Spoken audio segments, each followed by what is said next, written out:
après la prophétie et temps d'accomplissement. Mais quelle attitude, comment se tenir, comment se comporter, comment parler, comment regarder, comment marcher, comment agir. Selon toute prophétie, laisse place à l'accomplissement. C'est écrit, je lis Matthieu 11, verset 12 à 15. Il est dit, depuis le temps de Jean-Baptiste jusqu'à présent,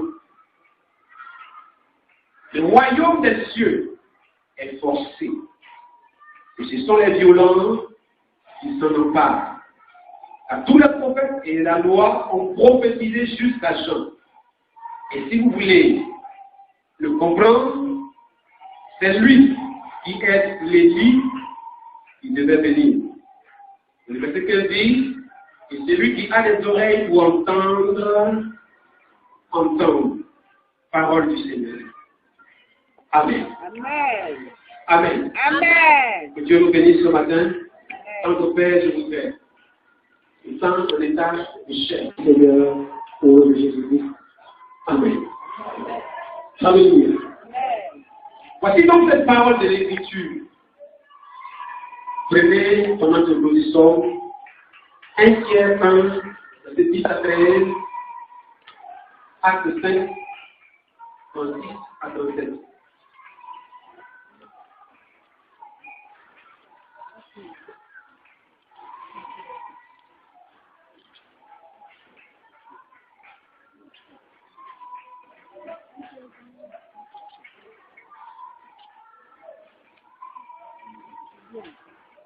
Puis 1 Pierre 1, 10 à 13, acte 5, 36, 37. Je pourrais lire et puis on va démarrer.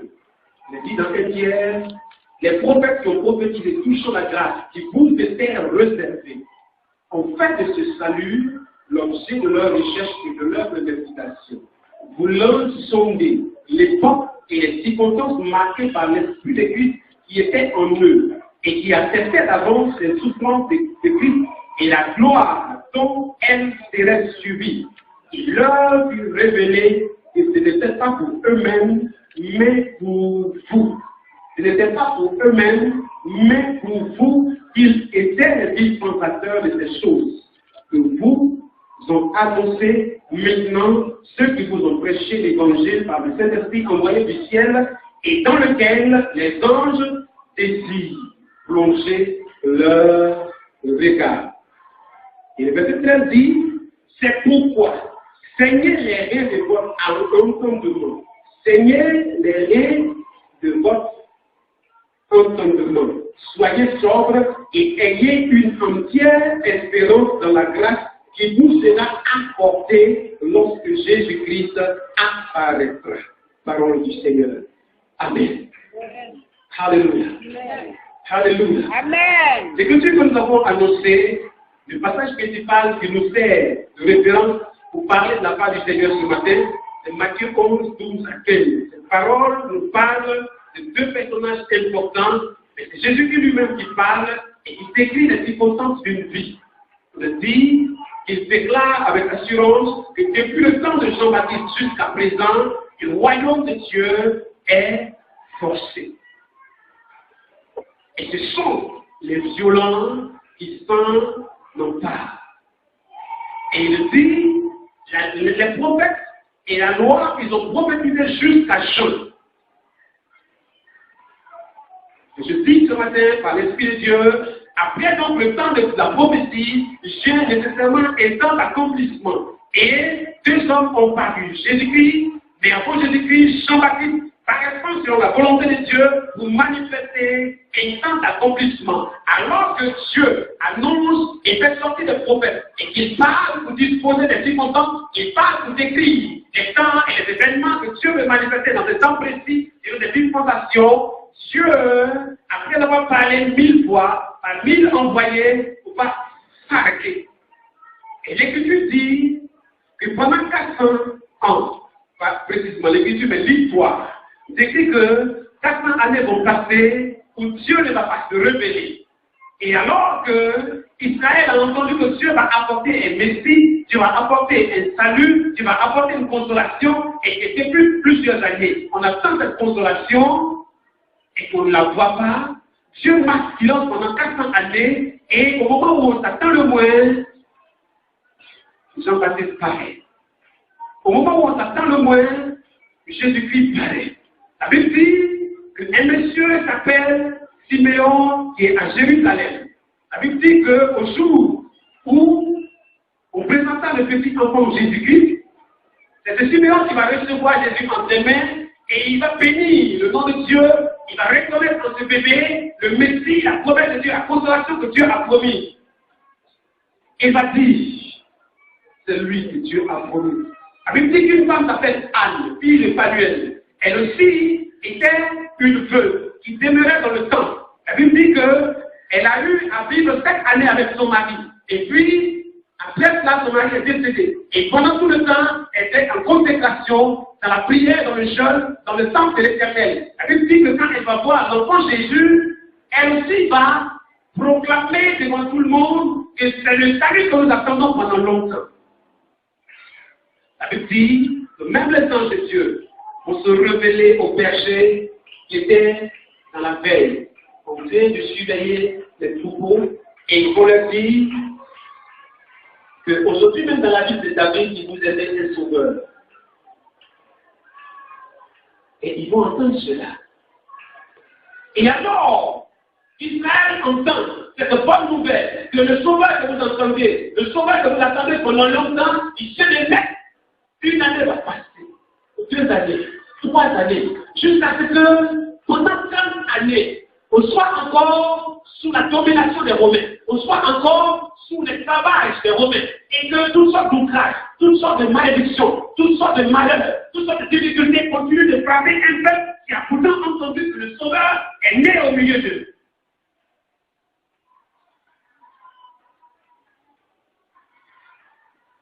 Et c'est de celui-là qu'on parle ce matin. On s'approche de lui. Frère, on nous a dit que tu es le sauveur. Mais on ne comprend rien. On continue de souffrir. On comprend rien. On continue de gémir. On comprend rien. Les Romains sont encore en train de nous assujettir. Et ce monsieur parle un langage différent. Alors qu'on attend une délivrance physique, je leur dis, je suis venu chercher et sauver ce qui était perdu. Il leur dit, payez le tribut à César et rendez à Dieu ce qui est à Dieu.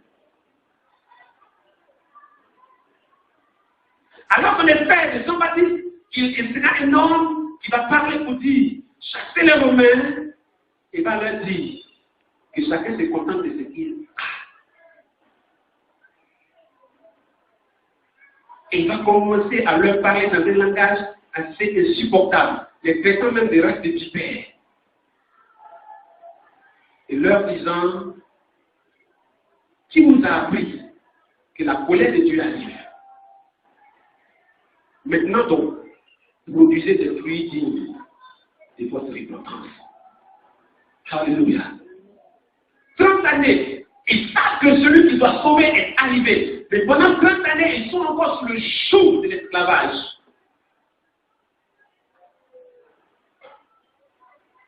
Jusqu'à ce que Jean-Baptiste lui-même soit lui-même découragé. Alléluia. Amen. Alléluia. Amen. Que représente Jean-Baptiste? Que représente Jésus-Christ? La Bible dit que dans le temps de Dieu, Jean parut dans le désert. Son message était répentez-vous, car le royaume de Dieu est proche. Pourquoi je dis ce que je devais dire a été dit. Alors que tous les prophètes ont prophétisé, tout ce que Dieu devait faire a été annoncé. Les choses glorieuses que Dieu a décrites ont été déjà annoncées. Et Dieu a fait silence pendant 400 ans. Dans le premier paraît, alors que tout le monde devait être en train de dire, maintenant nous devons recevoir. L'homme qui paraît dit, répentez-vous. Il ne vient pas vous dire en premier, soyez bénis, soyez prospères, rentrez dans l'accomplissement, rentrez dans la bénédiction, soyez dans la grâce, réjouissez-vous. Et Dieu dit, lamentez-vous, répondez-vous, changez vos voies, réformez vos voies, car Dieu veut régner. Car Dieu veut régner. Car Dieu veut régner. Car Dieu veut régner. Il a dit que parce que Jean-Baptiste a ce langage de vérité, Jean-Baptiste va être confronté à un homme qui s'appelle Hérode. Hérode va saisir Jean-Baptiste et aller le décapiter. Pourquoi? Parce que Hérode était un homme qui avait tué son frère, qui avait pris la femme de son frère et qui en avait fait sa femme. Et Jean-Baptiste va lui dire, Hérodias, c'est pas ta femme. Tu n'es pas, et ne t'es pas permis, selon la parole de Dieu, Dieu ne t'autorise pas à prendre la femme de son frère et d'en faire ta femme. Et la Bible dit, Hérodias va être énervé. Comment toi, tu peux te permettre de venir mélanger mon bonheur? Et la Bible dit qu'à une occasion donnée, alors que Hérode est en train de donner une grande fête, la fille d'Hérodias va danser. Danser d'une manière que le cœur du roi va être séduit. Et le roi va dire, demande-moi ce que tu veux. Si cela était la moitié même de mon royaume, je te le donnerai. Frère, j'ai fouillé la Bible. Toutes les fois qu'on a posé cette question, on a fait des choses dangereuses.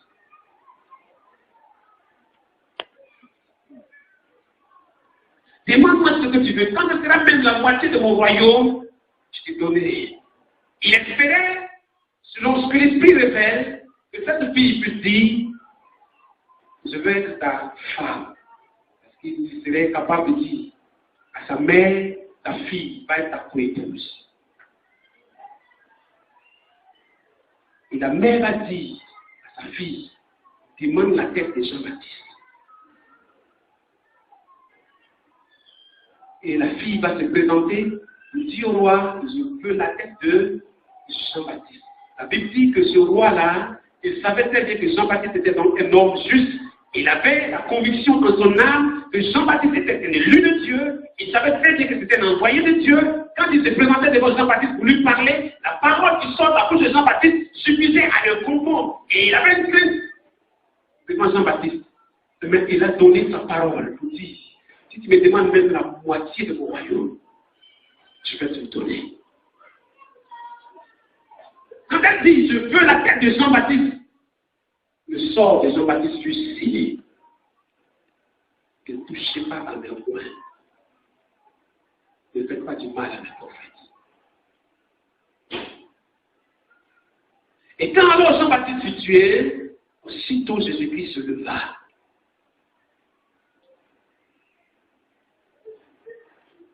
Et c'est ce Jésus qui dit, depuis le temps de Jean-Baptiste jusqu'à présent, le royaume de Dieu est forcé. Et je peux t'expliquer qu'il y a 3 niveaux de violence. Nous allons les décortiquer. Alléluia. Amen. Alléluia. Amen. Le premier niveau de violence, le royaume de Dieu est soumis à la violence ou est forcé. C'est la violence de ceux qui, après avoir entendu la révélation de Dieu, se précipitent pour vouloir accomplir la prophétie avant Dieu. Eux aussi sont violents.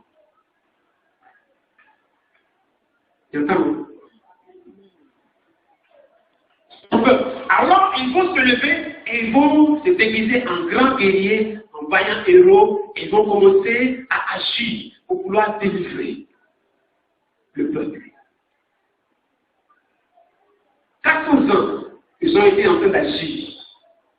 Et quand vous lisez l'histoire, vous entendrez parler de ceux qu'on appelle des Maccabées, et ainsi de suite, des héros de l'histoire qui voulaient faire ce que Dieu avait prévu à la place de Dieu.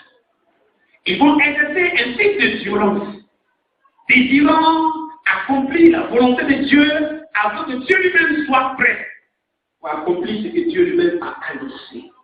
Alors je sais que Dieu dit, Ce que ma bouche a annoncé, ma main est puissante, mon bras est puissant pour l'accomplir.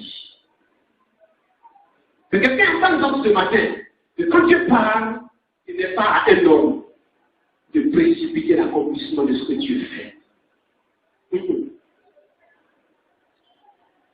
C'est pourquoi vous verrez certains serviteurs de Dieu qui garderont le silence, étant rassurés que quoi qu'il arrive, Dieu accomplira ce qu'il a annoncé. Je ne vais pas batailler selon la chair. Et personne ne bataillera selon la chair. Quelqu'un a dit quelque part que si Baal était Dieu, un homme ne devait pas prendre. Alléluia. C'est du temps de Gédéon. Si Baal est Dieu, restez tranquille, Baal va gérer son affaire. Si l'Éternel est Dieu, il se lèvera lui-même pour mettre de l'ordre. Est-ce qu'on s'entend? On s'entend très bien? Amen. Et donc une violence consiste dans le fait que quelqu'un veut précéder Dieu pour accomplir ce que Dieu a annoncé parce qu'il a entendu Dieu dire. Je veux te faire grandir, je veux te faire bénir, je veux te libérer, je veux te faire prospérer. Alors il se lève lui-même avant que le temps de Dieu arrive. Dieu est trop tardé. Dieu ne connaît pas le temps.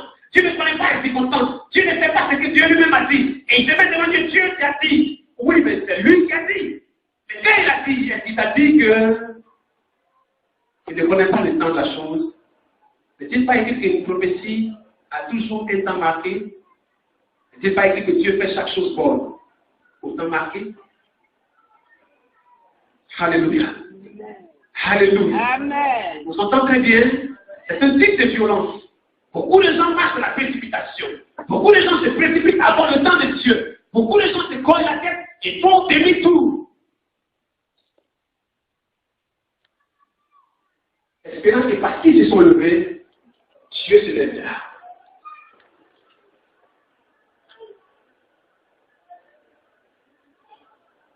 Je n'aime jamais forcer la main de Dieu. Vous savez ce que Jésus-Christ a dit? Il est écrit, tu ne t'enverras point l'Éternel ton Dieu.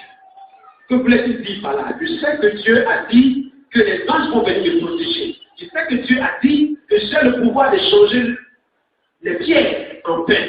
Je multiplie les choses. Mais chaque chose se fait selon que nos révélations seront un temps relevé de Dieu. Tout ce qui se fait avant le temps de Dieu ne résiste pas à l'épreuve. Et Dieu fait toujours sa chose en son temps. Quelqu'un dit Amen. Amen. Amen. Amen. Alléluia. Depuis le temps de Jean-Baptiste, jusqu'à présent, le royaume de Dieu est soumis à la violence, est forcé.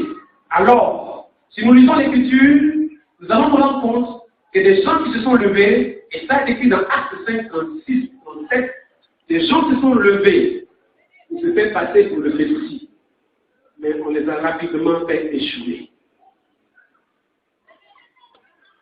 Donc vous lirez dans la bouche de oublier cela. La Bible parle d'un certain Judas. Il se donnait pour quelque chose. Et beaucoup de gens se sont ralliés à lui, près de 400 personnes.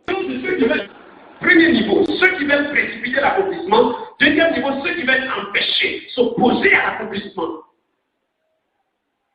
Et il y a de cette catégorie des hommes qu'on appelle des pharisiens, des sadducéens, des hommes établis dans la religiosité, des hommes établis dans le lieu de culte, dans le temple, mais qui sont là à vouloir préserver leurs intérêts et qui ne veulent rien voir de nouveau, qui ne veulent rien voir d'exceptionnel, qui ne veulent rien voir de différent. Des pharisiens et des sadducéens. C'est ceux-là qui vont comploter, sacrificateurs, hérodiens, c'est ceux-là qui vont comploter pour que Jésus-Christ soit crucifié. Parce que dans leur objectif, qu'ils soient venus de Dieu ou non, c'est là pour ne pas tout peuple. Nous voulons que notre régime soit maintenu en place. Depuis le temps de Dieu, Depuis le temps de Jean-Baptiste jusqu'à présent, le royaume de Dieu est forcé. Une deuxième phase consiste dans le fait qu'on fasse obstacle à la manifestation de la volonté de Dieu. Oh, il veut transformer la chose. C'est ce que Moïse a établi. Ce que Moïse a dit, il veut transformer. Pourquoi il nous scandalise en disant que le temps qu'on a construit pendant 46 ans, si on le détruit en 3 jours, il va le rebâtir. Il se prend boutique. Il y a la violence de ceux qui empêchent le déroulement de l'accomplissement. Alors que le temps de Dieu est arrivé, et que celui qui est Yeshua HaMashiach a paru, celui qui est le Shiloh a paru, celui qui est le Narcisse de Saron a paru, celui qui est le prince de paix a paru, celui qui est l'admirable conseiller a paru, celui qui est le prince de paix a paru. Alors que son jour est arrivé et qu'il veut manifester les choses qu'on attend, il y a opposition parce que pharisiens, parce que sadducéens, parce que hérodiens, on veut rester dans la routine. Deuxième niveau de violence.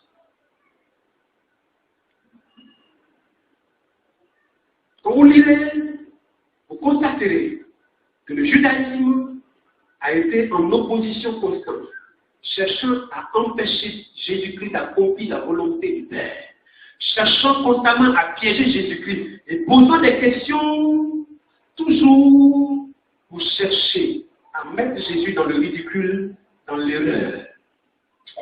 Heureusement qu'il est venu de Dieu. Et l'Écriture dit que celui que Dieu a envoyé dit les paroles de Dieu. Parce que Dieu ne lui donne pas l'esprit avec mes yeux. Alléluia. Puis il arrive un troisième niveau de violence.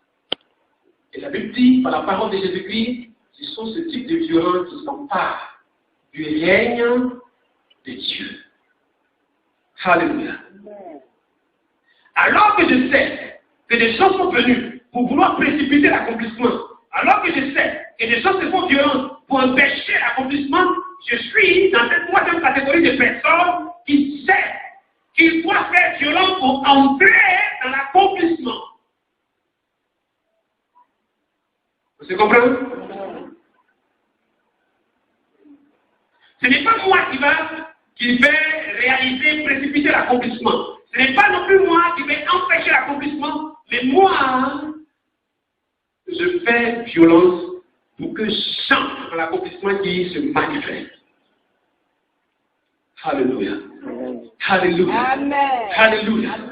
Parce que Jésus-Christ se présente comme étant l'accomplisseur. Que parle l'homme qui vient pour manifester l'accomplissement? Jean-Baptiste dit, répondez-vous, le royaume de Dieu est proche. Une des violences des hommes qui veulent entrer dans l'accomplissement consiste dans la capacité de s'humilier, de se repentir, de rester capable de se soumettre à la voix de Dieu. Et malgré les pleurs et les gémissements, de dire que si Dieu nous appelle à changer de voix, tu veux changer de voix. Il est dit que Dieu, au temps de l'accomplissement, va voiler à ceux qui prétendent être des grands, va voiler l'esprit de ceux qui sont des rois, va voiler l'esprit de ceux qui sont des prophètes, et il va révéler aux enfants sa parole. Et il va dire, laissez venir à moi les enfants, parce que tous ceux qui ressemblent aux enfants, c'est à eux que le royaume de Dieu a appartenu. La violence de l'homme, qui malgré toutes ses erreurs, malgré toutes ses raisons, peut trouver en lui une ressource pour dire, je veux obéir. Je veux obéir. Quoi que cela me coûte, je vais obéir. Même si on m'insulte, je vais obéir. Même si on frappe ma dignité, je vais obéir. Même si aujourd'hui, les honneurs que j'avais, je ne les fais plus, je vais obéir. Il y a une type de violence qui est une espèce de sacrifice, mais une espèce de sacrifice qui nous amène à nous emparer, à posséder le règne de Dieu, à entrer dans le règne de Dieu. Et l'homme a été violent. Il est de la tribu de ceux qu'on appelle des juifs, au milieu de ceux qu'on appelle des docteurs. Il s'appelle Nicodème. Dans son milieu, il n'était pas autorisé, car lui aussi était du sang ingrat, c'est-à-dire du tribunal suprême, de ceux qui décident que quelqu'un doit aller être crucifié et personne ne peut contester. Lui aussi avait des intérêts dans le temps, lui aussi avait des intérêts sur le peuple, lui aussi avait mis intérêts, mais il s'appelle Nicodème. À la réflexion, il se rend compte que c'est Jésus. Ce qui se passe en ta présence, ce qui se passe en ta présence, ce qui se passe en ta présence, si Dieu n'est avec lui, cela ne peut pas être possible. Ce qui se manifeste au jour où il a paru, si Dieu n'est avec lui, cela n'est pas possible. Alors il a paru et il fait violence de lui pour venir nuitamment. Il vient à la pointe de pied, sur la pointe de pied, et pendant la nuit, il se présente à Jésus-Christ pour dire, je comprends que je dois entrer dans quelque chose de merveilleux. Jésus-Christ discerne, Jésus-Christ comprend. Il dit, maître, nous savons que tu es un docteur venu de Dieu. Les choses que tu fais, si Dieu n'est avec toi, cela n'est pas possible. Nous te contestons, nous te jurions, nous te trachons, nous te jugeons, nous faisons toutes sortes de choses. Mais pourquoi tu es si serein? Pourquoi alors tu continues de marcher, tu continues de triompher, tu continues d'agir? Tu ne vas pas un jour te plaindre, tu ne vas pas un jour maudire quelqu'un, tu ne vas pas un jour faire parler à quelqu'un, alors que tout le monde te cherche avec gloire. Quelque chose de particulier est avec toi. Il s'agit de quoi? Il s'agit de quoi? Jésus te dit, en vérité, je te le dis, si un homme ne naît, quelqu'un peut me dire? De nouveau, il ne peut voir le royaume des cieux. Par la capacité de voir en une personne, celui-là, il vient de la part de Dieu. Celui-là, il y a quelque chose de Dieu en lui. Celui-là, il y a une portion de grâce, une expression de Dieu, une mission est attachée à sa vie. Celui-là, si l'esprit n'est pas éveillé, s'il n'y a pas une illumination, s'il n'y a pas une révélation, cela n'est pas possible.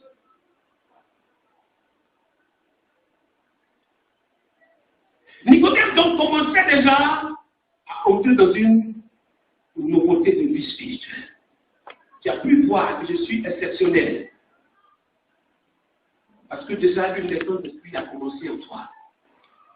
Alléluia. Amen. Alléluia. Amen. Alléluia. Amen. Et puis Jésus-Christ va être surpris d'entendre Nicodème dire, mon frère, tu sais, nous là on est ignorants. Comment est-il possible que vieux comme je suis, je puisse naître de nouveau? Je dois entrer dans le sein de ma mère pour devenir une nouvelle personne. Parce que là où je suis, j'ai des vieilles habitudes qui sont rattachées à moi. Là où je suis, j'ai une génération et des habitudes et des obligations que je ne peux pas modifier, je ne peux pas changer. On me connaît comme étant ce que je suis. Comment veux-tu que je sois une nouvelle personne? Jésus-Christ dit, en vérité, si un homme de naît d'eau et d'esprit, il ne peut entrer dans le royaume de Dieu.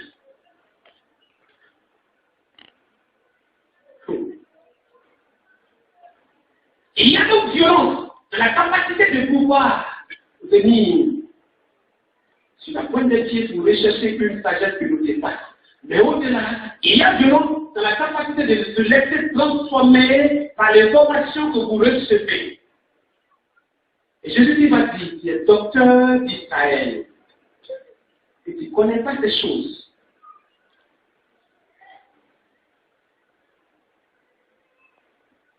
Et une des erreurs que j'ai pu commettre aussi dans le fait que j'ai vu beaucoup de gens comme maintenant mûrs spirituellement, docteur d'Israël. Il y a tellement peu de choses que nous avons en nous-mêmes, qui soient des choses solides dans la foi. Autorisez-moi à parler ici. Amen. Et nous sommes légers, et nous sommes fébriles, et nous sommes comme battus par l'air, par tout vent de doctrine qui passe. Et nous sommes abandonnés à nous-mêmes. Et nous ne sommes pas capables de discerner quoi que ce soit. Et nous écoutons tout ce qui passe. Et nous recevons tout ce qui passe. Et nous entendons tout ce qui passe. Et nous réagissons à tout.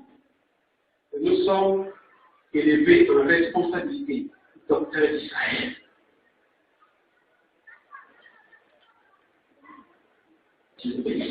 Amen.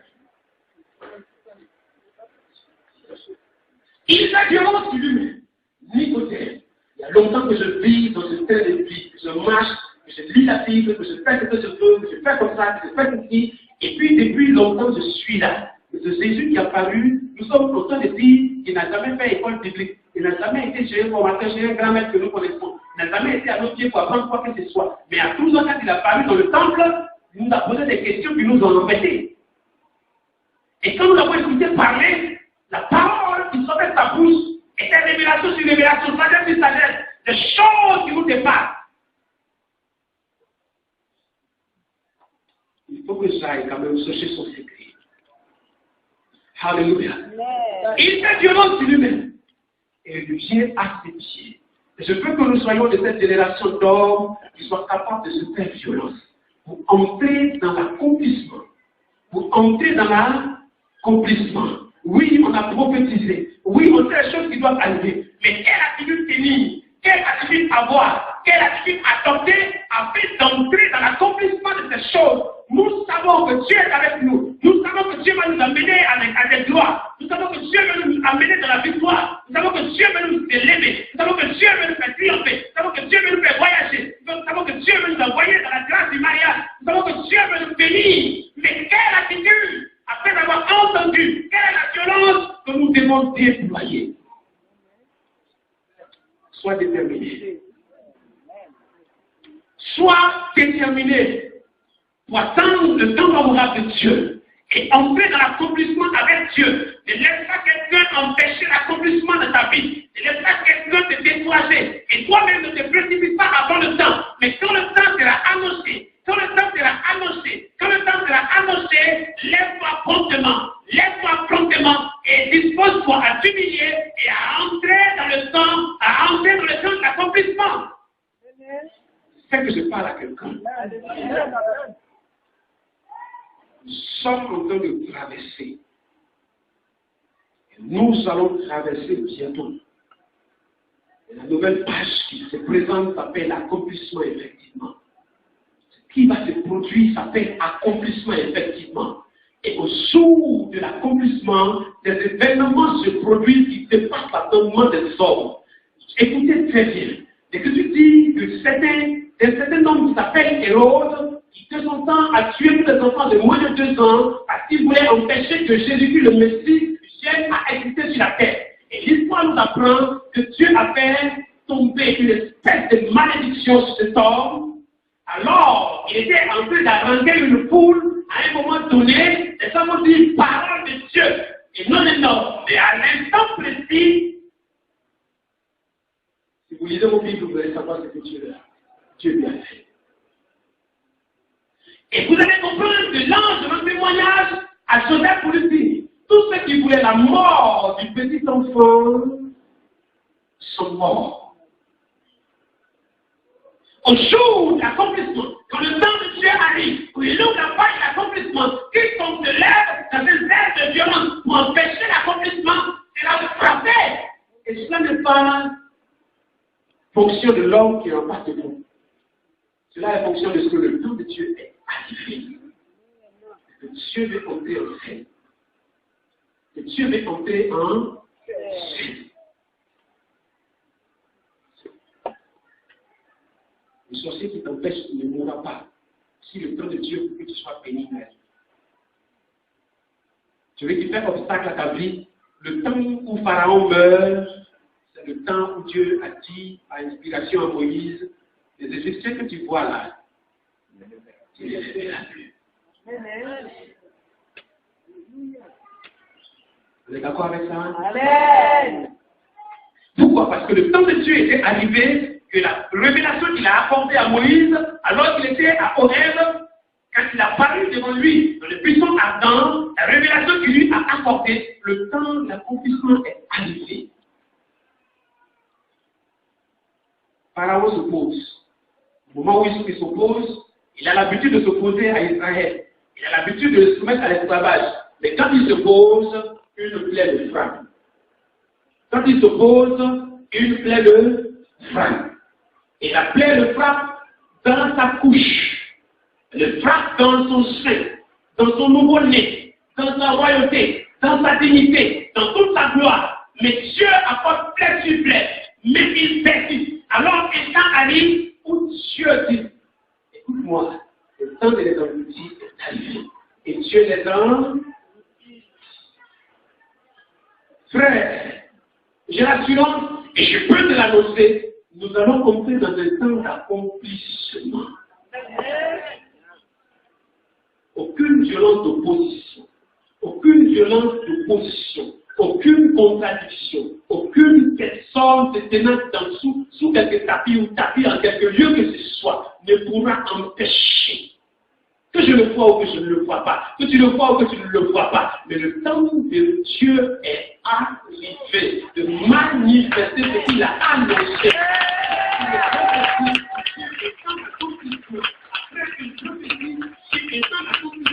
Je demande à Dieu de me connaître la prophétie et savoir tenir et de tenir dans une attitude respectable. Amen.